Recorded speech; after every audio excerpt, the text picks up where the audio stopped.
Hi, good morning, everyone. So today's case is Dr. Ashwani Kumar versus Union of India.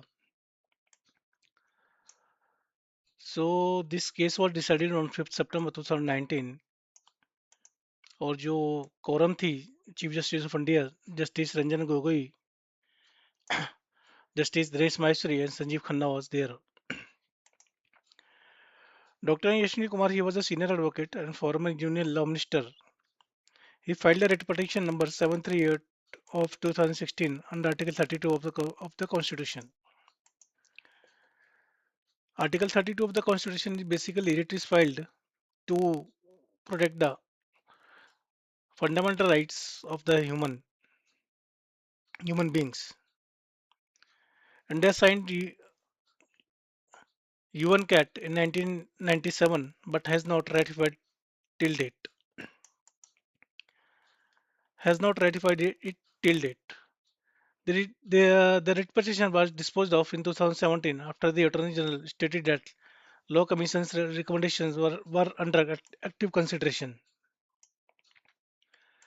In 2018, Dr. Ashwini filed a miscellaneous petition application seeking direction to Parliament to enact such legislation, citing continued inaction. So key issue was before the Supreme Court. Can the Supreme Court direct the Parliament or the Executive to enact a specific legislation, particular, particularly when the matter is already under active consideration? It raised a deeper question on the judicial activism versus judicial restraint, separation of power under the Constitution, scope of Article 32, 141, and 1 and 142. Petitioners' arguments were that custodial torture is a crime against humanity and is a direct violation of Article 21, right to life and dignity. Existing Indian laws are fragmented and inadequate to deal with custodial torture. Numerous Supreme Court judgments like D.K. Basu, Sunil Batra, Francis Corley have recognized custodial violence as unconstitutional.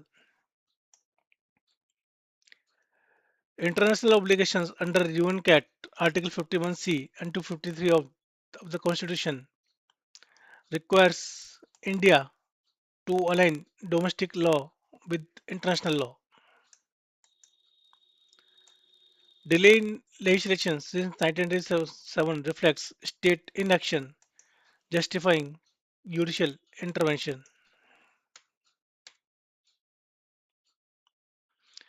The court has previously issued guidelines or directions where legislative vacuum existed, like Vishakha, Vinit Naran, Tehsin Poonawala. Union of India's response was that draft legislation based on the Law Commission report 2017 is under active consideration. Criminal law is a concurrent list subject. Inputs from all states duties have been received by 2019. Enacting a law involves complex policies, choices, and democratic deliberation. Any judicial direction to enact legislation would violate the doctrine of separation of powers, which is a part of the basic structure of the Constitution. Core constitutional principles discussed क्या था? India follows a nuanced functional separation of power, not a rigid one. Legislature, executive, judicial have their distinct constitutional notes. Legislature basically is for lawmaking, executive is for policy and implementation, and judiciary is for interpretation and judicial law. Courts cannot encroach upon the legislative functions, especially lawmaking. Judicial review versus judicial legislation. Courts can interpret the law, strike down unconstitutional law, fill gaps temporarily where rights are threatened, judgment law. Court cannot direct Parliament to enact a law, compel ratification of international treaties, participate participate in the legislative process when it is already underway. Court acknowledged that custodial, custodial torture is a serious human rights issue. Article 21 jurisprudence strongly condemns such practices.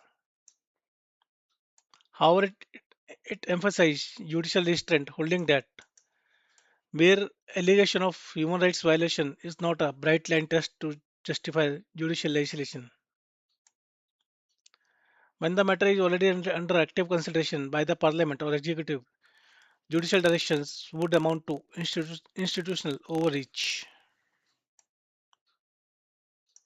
Issuing directions at this stage would be seen as judicial participation in lawmaking.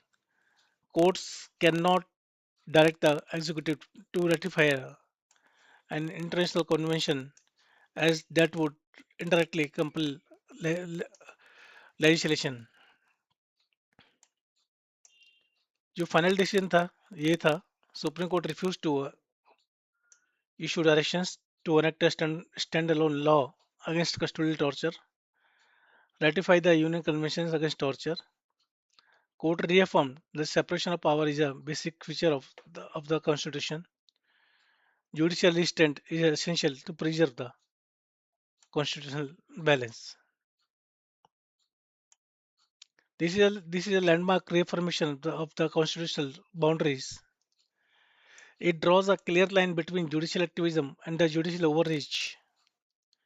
Even in grave human rights matters, the court held that democratic lawmaking must remain with the elected bodies. Judgment contrasts with the Vishaka type cases by clarifying judicial guidelines are permissible only when there is a legislative vacuum. Non-bad legislation is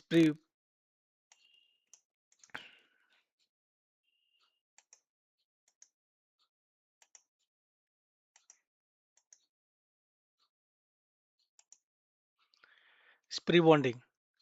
So key takeaways: Supreme Court is the guardian of the Constitution, not a substitute legislature. Protection of fundamental rights must operate within the constitutional framework of separation of powers.